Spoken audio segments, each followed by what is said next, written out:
আসসালামু আলাইকুম সম্মানিত দর্শক, আশা করি সবাই ভালো আছেন। আপনাদের স্বাগতম জানাচ্ছি নতুন আরেকটি কৃষি ভিডিওতে, কৃষকের কণ্ঠে।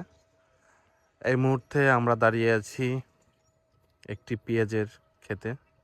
আপনারা অনেকেই জানতে চেয়েছেন যে পেঁয়াজ কীভাবে লাগানো হয়। আপনাদের দেখাচ্ছি, এই যে একটি পেঁয়াজের ক্ষেত।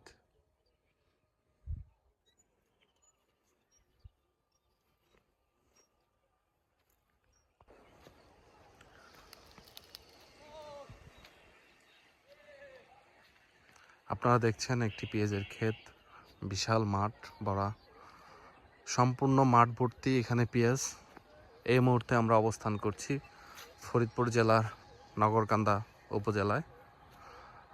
নগরকান্দা উপজেলার প্রায় ৮০ ভাগ জায়গায় এই সময় পেঁয়াজের চাষ করা হয়। আপনাদের দেখাচ্ছি যে পেঁয়াজ কীভাবে হয়। দেখুন, মাটিতে প্রত্যেকটা এসে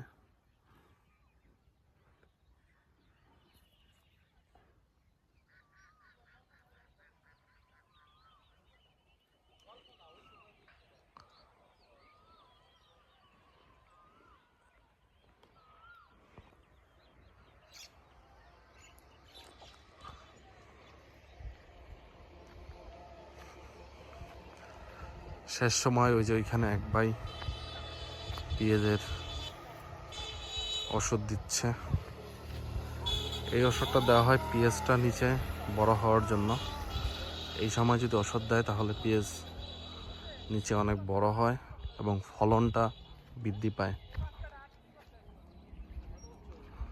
তো আপনাদের দেখাচ্ছি পেঁয়াজের চাষ, কিভাবে পেঁয়াজ চাষ করতে হয় সেটা। এখানে প্রত্যেকটা গাছের নিচে এক একটা করে পেঁয়াজ, একটা করে পেঁয়াজ হয়। প্রথমে পেঁয়াজের ফুল থেকে দানা, দানা তারপরে দানা থেকে চারা, চারা প্রত্যেকটা চারা একটা করে লাগিয়ে তারপরে পেঁয়াজের চাষ করতে হয়।